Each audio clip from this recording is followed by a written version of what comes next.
Good morning students. In previous video we have started our second chapter. तो उसमें हमने पढ़ा था control and coordination. Plants and animals में कंट्रोल एंड कोऑर्डिनेशन की प्रोसेस के लिए कुछ सिस्टम्स प्रेजेंट होते हैं। तो अगर हम प्लांट्स की बात करें तो प्लांट्स में कंट्रोल एंड कोऑर्डिनेशन किसकी हेल्प से होता है? केमिकल्स की हेल्प से, हार्मोन्स की हेल्प से प्लांट्स में कंट्रोल एंड कोऑर्डिनेशन होता है।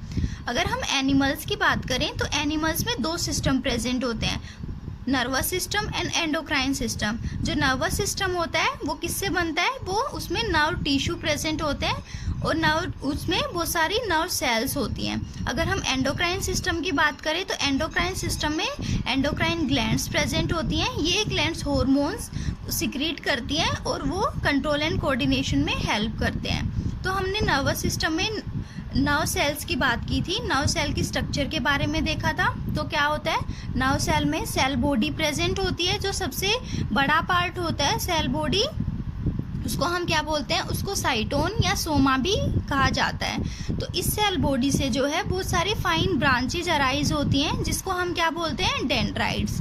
सेल बॉडी से एक सिलेंड्रिकल लाइक स्ट्रक्चर भी अराइज होती है, उसको एक्सोन कहा जाता है। तो क्या हो जाएगा? सेल बॉडी के पार्ट्स, नर्व सेल के पार्ट क्या क्या हो जाएंगे? Cell body, dendrites and axon. Cell body से ब्रांचेज अराइज होती हैं फाइन, उनको हम डेंड्राइट्स बोलते हैं, और सिलेंड्रिकल लाइक स्ट्रक्चर होता है उसको हम एक्सोन कहते हैं। तो जो डेंड्राइट्स का क्या काम था? डेंड्राइट्स जो हैं वो मैसेज को रिसीव करती हैं और कहाँ पहुँचा देती हैं? सेल बॉडी में। और सेल बॉडी से एक्सोन के थ्रू जो है नर्व, जो हमारा सिग्नल होता है वो ट्रांसमिट होता है।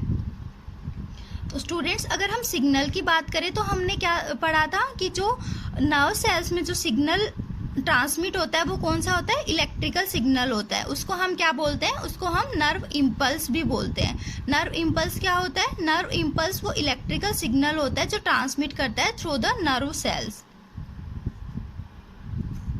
स्टूडेंट्स, सेल बॉडी के अंदर बहुत सारे ग्रेन्यूल्स प्रेजेंट होते हैं, छोटे छोटे ग्रेन्यूल्स प्रेजेंट होते हैं, जिनको हम क्या बोलते हैं? निसेल्स ग्रेन्यूल्स। ये ग्रेन्यूल्स जो हैं क्या होते हैं? एंडोप्लाज्मिक रेटिकुलम जो ऑर्गेनेली होती है, ऑर्गेनेल के फ्रेगमेंट्स होते हैं। और ये किस में हेल्प करते हैं? ये प्रोटीन सिंथेसिस में हेल्प करते हैं। हमने देखा था कि दो न्यूरॉन्स के बीच में कुछ गैप प्रेजेंट होता है, जिसको हम साइनेप्स बोलते हैं। और नर्व इम्पल्स जो है एक नर्व से दूसरी नर्व में किसके थ्रू ट्रांसमिट होता है? पहले साइनेप्स में जाके दूसरी नर्व तक जाता है हमारा नर्व इम्पल्स। तो स्टूडेंट्स, अगर हम साइनेप्स की बात करें तो एक्सोन टर्मिनल्स जो होते हैं उन पे एंडिंग में जो नोब लाइक स्ट्रक्चर होती है, और उसके बाद जो है हमारा सेकंड न्यूरॉन और फर्स्ट न्यूरॉन के बीच में जो गैप होता है उसको हम क्या बोलते हैं? साइनेप्स बोलते हैं। तो जो हमारा इलेक्ट्रिकल इम्पल्स होता है जो एक्सोन से ट्रांसमिट होता है, वो इलेक्ट्रिकल इम्पल्स इन एक्सोन की एंडिंग में जाके जो है केमिकल्स की एज केमिकल सिक्रीट होता है किसमें? साइनेप्स में। और उन केमिकल्स को हम क्या बोलते हैं? न्यूरोट्रांसमीटर्स। तो न्यूरोट्रांसमीटर्स क्या हो जाएंगे? जो केमिकल्स एक्सोन टर्मिनल के थ्रू रिलीज होते हैं किसमें? साइनेप्स में। और ये केमिकल्स फिर डेंड्राइट्स रिसीव करती हैं, और फिर जो मैसेज होगा वो इलेक्ट्रिकल इम्पल्स के थ्रू किसमें? नर्व्स में ट्रांसमिट हो जाता है। तो स्टूडेंट्स, अगर हम ट्रांसमिशन ऑफ नर्व इम्पल्स की बात करें तो क्या होता है? नर्व इम्पल्स सबसे पहले मैसेज जो है डेंड्राइट्स, हमारी डेंड्राइट्स रिसीव करती है नर्व सेल की। डेंड्राइट से मैसेज कहाँ जाता है? सेल बॉडी में। सेल बॉडी से एक्सोन में, एक्सोन से एक्सोन टर्मिनल्स तक पहुँचता है। उसके बाद जो दो न्यूरॉन्स के बीच में गैप होता है वहाँ मैसेज आएगा केमिकल्स के थ्रू, और साइनेप्स से कहाँ जो नेक्स्ट न्यूरॉन होते हैं उनकी डेंड्राइट्स रिसीव कर लेती हैं उस मैसेज को। तो इस तरह से हमारा जो नर्व इम्पल्स है वो ट्रांसमिट होता है from one neuron to other neuron. उसके बाद बच्चों, अगर हम न्यूरॉन्स के टाइप्स की बात करें कि न्यूरॉन्स भी अलग अलग टाइप्स के होते हैं, तो 3 टाइप के न्यूरॉन्स प्रेजेंट होते हैं हमारी बॉडी में: sensory neuron, motor neuron and relaying neuron. तो सबसे पहले अगर हम सेंसरी न्यूरॉन की बात करें तो सेंसरी न्यूरॉन्स वो होते हैं जो मैसेज को, सिग्नल को रिसीव करते हैं हमारे एनवायरनमेंट से, और उस मैसेज को कहाँ? सेंट्रल नर्वस सिस्टम तक पहुंचाते हैं, मतलब हमारे ब्रेन या स्पाइनल कॉर्ड तक उस मैसेज को पहुंचाते हैं। तो क्या हो जाएंगे सेंसरी न्यूरॉन? सेंसरी न्यूरॉन जो होते हैं वो सिग्नल को रिसीव करते हैं एनवायरनमेंट से, किसके थ्रू? डेंड्राइट्स के थ्रू, और जो है उस मैसेज को एक न्यूरॉन से दूसरे न्यूरॉन तक ट्रांसफर करते हैं। ये हो जाएंगे सेंसरी न्यूरॉन। अगर हम सेकंड टाइप की बात करें तो सेकंड टाइप होता है मोटर न्यूरॉन। मोटर न्यूरॉन का क्या काम होता है? मोटर न्यूरॉन्स जो है हमारे सेंट्रल नर्वस सिस्टम जो होगा उससे सिग्नल को जो मसल्स या ग्लैंड्स होती हैं उन तक पहुंचाने का काम करते हैं। मोटर न्यूरॉन्स जो है सेंट्रल नर्वस सिस्टम से सिग्नल को लेते हैं और उस सिग्नल को हमारी मसल्स या ग्लैंड्स तक पहुंचाते हैं। थर्ड टाइप के न्यूरॉन होते हैं रिलेइंग न्यूरॉन। रिलेइंग न्यूरॉन का क्या काम होता है? रिलेइंग न्यूरॉन्स जो है लिंक की तरह काम करते हैं सेंसरी न्यूरॉन और मोटर न्यूरॉन के बीच में। एज ए लिंक होते हैं relaying neuron between sensory neuron and motor neuron. ये न्यूरॉन्स जो हैं वो मैसेज को रिले करते हैं between sensory neuron and motor neuron. So these are the three types, there are three types of neurons present in human body: sensory neuron, motor neuron and relaying neuron. Sensory neurons जो है message को receive करते हैं external environment से dendrites के through, और relying neuron जो है फिर उसके बाद मोटर न्यूरॉन्स जो है सिग्नल को सेंट्रल नर्वस सिस्टम से लेके हमारे मसल्स या ग्लैंड्स तक पहुंचाते हैं। और रिलेइंग न्यूरॉन जो होते हैं वो लिंक होते हैं सेंसरी न्यूरॉन और मोटर न्यूरॉन के बीच में लिंक होते हैं। और ये कहाँ प्रेजेंट होते हैं? रिलेइंग न्यूरॉन हमारे ब्रेन और स्पाइनल कॉर्ड में प्रेजेंट होते हैं। ब्रेन एंड स्पाइनल कॉर्ड जो है वो हमारे सेंट्रल नर्वस सिस्टम का पार्ट होते हैं। जो नर्वस सिस्टम होता है एनिमल्स में उसमें सेंट्रल नर्वस सिस्टम का पार्ट होते हैं ब्रेन एंड स्पाइनल कॉर्ड। उसमें हमारे रिले न्यूरॉन्स प्रेजेंट होते हैं। सेंसरी न्यूरॉन्स जो है वो सेंस ऑर्गन्स में प्रेजेंट होते हैं। मोटर न्यूरॉन्स सिग्नल को कहाँ पहुँचाते हैं? मसल से ग्लैंड्स तक पहुँचाने का काम करते हैं। स्टूडेंट्स, उसके बाद एक टर्म आती है रिफ्लेक्स एक्शन। इस रिफ्लेक्स एक्शन का क्या मतलब होता है? रिफ्लेक्स एक्शन जो है वो क्विक रिस्पॉन्स होता है। जब कोई एनवायरनमेंट में चेंज होता है उसका एकदम क्विक ऑटोमेटिक रिस्पॉन्स होगा, उसको हम बोलते हैं रिफ्लेक्स एक्शन। ये एक्शन जो है विदाउट विल हमारी, अगर हम, ये नहीं होता कि हम चाहें तो ही ये एक्शन हो, नहीं, ये हमारी विल के बिना भी ये एक्शन होते हैं। इनमें जरूरी नहीं है कि हम चाहें तो ही एक्शन होगा, ऐसा नहीं होता। ये एक्शन होते हैं without the will of an animal. उसके बाद नेक्स्ट पॉइंट क्या है? Reflex action occurs with in fractions of second. जो रिफ्लेक्स एक्शंस होते हैं वो हमारे बहुत जल्दी with in fractions of seconds में होते हैं। तो जैसे कोई भी स्टिमुलस आया एनवायरनमेंट से, जो मैसेज आता है, कोई भी स्टिमुलस होता है, हमारे रिसेप्टर्स उस स्टिमुलस को रिसीव करते हैं और वो किसके? सेंसरी न्यूरॉन्स के थ्रू कहाँ पहुँचता है? हमारे सेंट्रल नर्वस सिस्टम में पहुँचता है। तो जो रिफ्लेक्स एक्शंस होते हैं उनमें मेनली स्पाइनल कॉर्ड इन्वॉल्व होता है। ब्रेन भी होता है लेकिन मोस्टली जो है हमारा स्पाइनल कॉर्ड इन्वॉल्व होता है रिफ्लेक्स एक्शंस में। और उसके थ्रू स्पाइनल कॉर्ड से मैसेज कहाँ जाएगा? मोटर न्यूरॉन्स के थ्रू कहाँ चला जाता है? हमारी मसल्स और ग्लैंड्स में।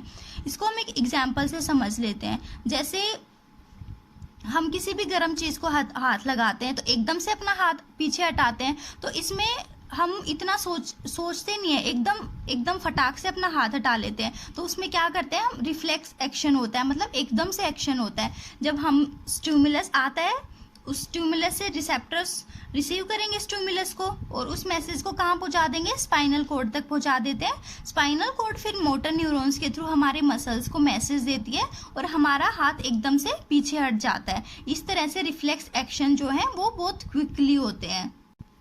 इसके बाद आता है रिफ्लेक्स आर्क। रिफ्लेक्स आर्क क्या होता है? रिफ्लेक्स आर्क वो पाथवे होता है जिसके थ्रू हमारा जो रिफ्लेक्स एक्शंस होते हैं वो होते हैं। वो रिफ्लेक्स आर्क क्या होता है? It is the pathway through which reflex action occur. वो पाथवे कौन सा होता है? जैसे सबसे पहले कोई मैसेज आता है, मैसेज से रिसेप्टर्स के थ्रू रिसीव होता है हमारा मैसेज, तो वो रिसेप्टर्स मतलब जो न्यूरॉन्स होते हैं वो किसको, उस मैसेज को कहाँ पहुँचाते हैं? सेंट्रल नर्वस सिस्टम में। सेंट्रल नर्वस सिस्टम दो पार्ट होते हैं, ब्रेन एंड स्पाइनल कॉर्ड। तो उससे फिर हमारे मोटर न्यूरॉन मैसेज को रिसीव करते हैं और उस मैसेज को कहाँ? मसल्स और ग्लैंड्स में पहुँचाते हैं। फिर हमारी मसल्स या ग्लैंड्स के थ्रू कोई भी एक्शन होता है। तो जो ये पाथवे है इसको हम क्या बोलते हैं? Reflex arc. Reflex arc is the pathway through which reflex action occurs.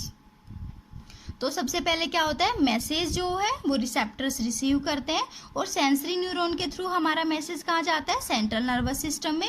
Central nervous system से मोटर न्यूरॉन के थ्रू मैसेज मसल्स और ग्लैंड्स में जाता है और फिर हमारी बॉडी जो है एक्शन लेती है।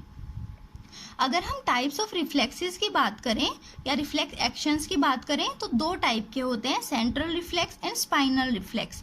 Cerebral reflex and spinal reflex. जो हमारा सेरिब्रल रिफ्लेक्स होगा उसमें वो क्या होता है, उसमें वो रिफ्लेक्स एक्शंस आते हैं जिनमें हमारा ब्रेन इन्वॉल्व होता है। तो सेरिब्रल रिफ्लेक्स वो हो जाएंगे reflex actions which involve brain, जिसमें ब्रेन इन्वॉल्व होता है, उनको हम बोलते हैं सेरिब्रल रिफ्लेक्स। और स्पाइनल रिफ्लेक्स में क्या हो जाएगा, वो रिफ्लेक्स एक्शंस जिनमें हमारी स्पाइनल कॉर्ड इन्वॉल्व होती है।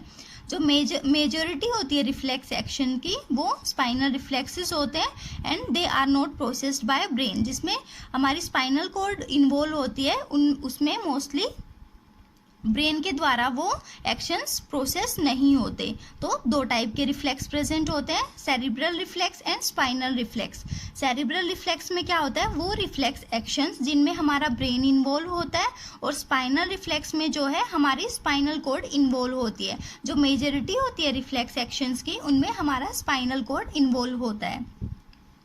उसके बाद क्या आता है, एक्शंस, टाइप ऑफ एक्शंस में वॉलेंट्री एक्शंस भी होते हैं जो बॉडी परफॉर्म करती है और इनवॉलेंट्री एक्शंस भी होते हैं। अगर हम वॉलेंट्री एक्शंस की बात करें तो ये कैसे होते हैं, ये अगर हम चाहें, जैसे हमारा हाथ है तो हमारा हाथ हम चाहें तब हिला सकते हैं, तो ये किस में होता है, हमारे ब्रेन के कंट्रोल में होता है, कॉन्शियस कंट्रोल। मतलब हम चाहे तो अपना हाथ हिला सकते हैं, चाहे तो ना हिलाएं। तो इस तरह के एक्शंस को क्या बोलते हैं हम, voluntary actions. These actions which we do in conscious control of brain, ये हमारी विल के अकॉर्डिंग होते हैं। जो वॉलेंट्री एक्शंस होंगे वो हमारी विल के अकॉर्डिंग होते हैं। इनमें हम क्या क्या ले लेते हैं, जैसे राइटिंग हो गया, स्पीकिंग, वॉकिंग एटसेट्रा, ये वॉलेंट्री एक्शंस होते हैं जो हमारे कंट्रोल में होते हैं, हम अपनी विल के अकॉर्डिंग कर सकते हैं। अगर हम इनवॉलेंट्री एक्शंस की बात करें तो इनवॉलेंट्री एक्शंस जो होते हैं वो होते हैं without conscious control of organism. मतलब हमारी विल के अकॉर्डिंग नहीं होते, वो बॉडी कंटिन्यूसली अपने आप परफॉर्म करती है।